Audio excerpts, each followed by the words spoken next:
More. Joining me right now with reaction, Republican Congressman from Louisiana, Representative Mike Johnson. He's actually a former constitutional law attorney, and he sits on the House Judiciary Committee.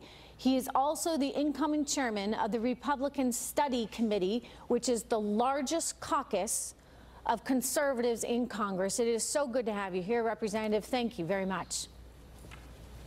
Thanks, Trish. Good morning. Good morning. All right, so what do you make of Mexico saying, yeah, no, not really going to happen?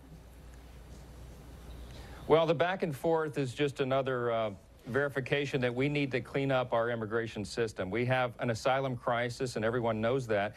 We commend the president for doing his job. He clearly has the legal authority under Section 212 of the Immigration and Nationality Act that Congress gave the president. He has the authority in the interest of national security to suspend asylum entry or to add restrictions. And so he sees this as a national security threat, many of us do, and we need to get on top of it. So his action right now is perfectly appropriate, and we support it. Okay, so there's this incoming government there in Mexico that says, no, we really haven't struck any kind of asylum deal. Does it even matter? I mean, do we even need any kind of asylum deal with Mexico? Can't we say, all right, we're changing our policy, this is how it's going to be? We can. Now, we're a very compassionate nation, but we're also a nation of laws, and so we've got to enforce those laws. We want to allow people refuge when they're seeking legitimate persecution, when they're in legitimate fear of persecution for their families' lives or their own lives. That's the way our legal standard has been over the years, but it's been abused in recent years. I mean, if you look at the statistics, in 2015, the Department of Homeland Security under the Obama administration allowed 81% of persons who claimed asylum without showing any proof of that into the country. In 2016, they allowed 88%. Basically, the word got out that this was a rubber stamp. You could come to America in a caravan or in large groups, and we would just allow you in, whether you had a credible fear and needed asylum or not. Those days are over. We've got to fix that problem. The president gets it, and this is the first step, a necessary step, I think, to clean it up. All right. You know, you think about the asylum claim and how difficult it is and has been historically to make. And you also think about people that are coming here, sir, from faraway places, right? So if you're coming, for example, from Bangladesh or Pakistan, you have to get on the plane and get here, right, to make the asylum claim, which is actually kind of logistically, I would think, difficult because you need the right kind of visa in order to get on the plane in the first place. Very different than, say, illegally crossing a border opening. Well, that's right, and the crisis clearly is at the southern border. We have this Central American caravan now. The folks from El Salvador, Honduras, Guatemala who are headed our way, they're not in credible fear, we believe, many or most of them, in fear of their lives. They just don't like the conditions in their home countries. That's not a standard that allows someone to come in and avoid our normal processes to acquire citizenship in this country. We have to get on top of it. I introduced a bill early last year to clean up this asylum problem, to clarify what the credible fear standard is and make sure that it's not abused with fraud going forward. We passed it through the House Judiciary Committee.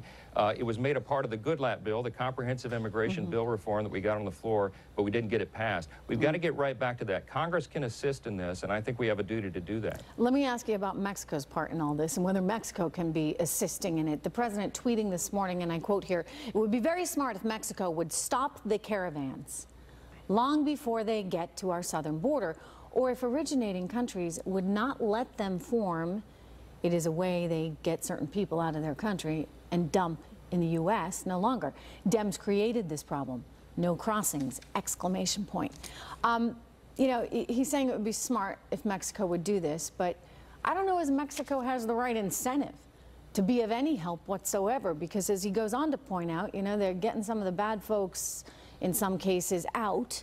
And I don't know why they would suddenly change their tune and say we're not going to allow it anymore. Do we really need to be putting more pressure right now on Mexico to do its part in all of this? I think that's what the president's trying to do, but we have a new administration coming in. They take office in Mexico, the new president, December 1st. So we're right around the corner of having a new relationship with the new administration. I think that's going to be an important one for us. Mexico has concern that Central American migrants and refugees would be coming through Mexico in droves, caravan after caravan. If we don't stop this problem right now and address this crisis appropriately, Mexico and the U.S. are going to have similar problems. So I do think that they can be a partner with us. They should be. They should be an ally. I think they have an interest in doing so, and we'll see how that unfolds in the coming weeks. Okay, back to us for a second. Talk of a shutdown, potentially. I mean, if the president doesn't get the funding he has been asking for this border wall or some kind of increased security plan, do we see a government shutdown? Well, we certainly hope so. Look, this is a national security interest of ours. We know that there are harmful human traffickers, drug cartels who take advantage of our porous border and have for years. We know that dangerous, radicalized terrorists come across the border undetected and find their way into the country and take refuge there, plotting who knows what. We know that we have illegal opioids and fentanyl and harmful drugs that come across the border every single day. So we have to get on top of this. It is a national security interest and a top priority of the president and the Congress, and we've got to make do on that. And you're willing to risk that government shutdown, right? I mean, because that's, you know, tends not to go over well with Americans, and both parties wind up getting blamed, and people are going to be even more angry with you than they are right now. But is that what it's going to have to come to?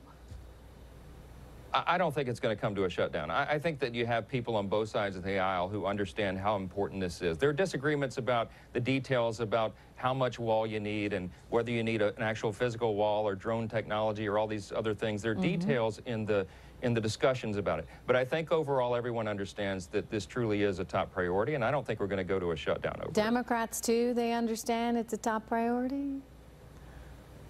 Well, I think quietly and individually they do. They don't, it's not their party talking point, as you know, but they understand that this is a crisis. Everybody can turn on the television and see that we've got a serious problem. We've got to get on top of it. Yeah, see, sometimes I wonder if the talking point is more open borders, and there's no way that Donald Trump and his administration will see one penny of taxpayer dollars going to any kind of fortitude for that wall. I mean, I just wonder politically if they can even get there, sir, right? Because they've dug in their heels on this whole idea that somehow having borders is not American.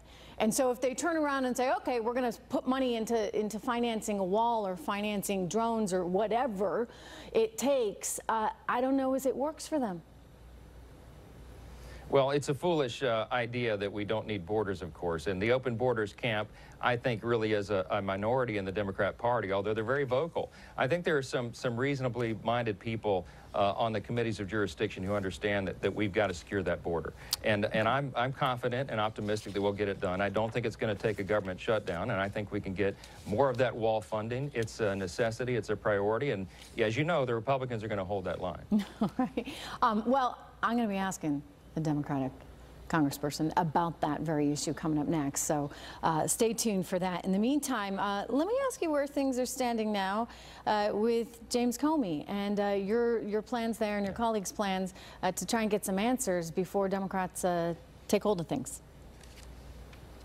Listen, I serve on the House Judiciary Committee. I commend our chairman, Bob Goodlatte, for subpoenaing Director Comey, former Director Comey, and former Attorney General Lynch, because we have a lot of questions that remain unanswered. We've been engaging in this joint investigation with the House Oversight Committee for more than a year and a half, and we still have lots of question marks. So we've got to get this done. I think it's an appropriate thing to have that hearing. At the end of the day, we have a constitutional responsibility for oversight of our justice system, and we have to make sure that our top law enforcement agencies are not acting with political bias or that they have some sort of political agenda. That's critical to our institutions, to our rule of law, and we take that seriously. So we're looking forward to that And hearing. you've got questions for Loretta Lynch, too. Absolutely. I mean, you know, at the end of the day, the Attorney General is where the buck stops, and she was in charge of all of this, and so she has a lot of the answers that we need as well. And from my perspective, you know, the Chairman Goodlatte has asked for a closed-door hearing.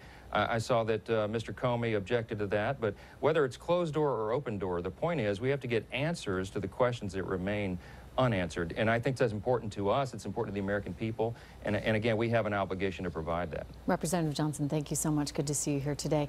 You just heard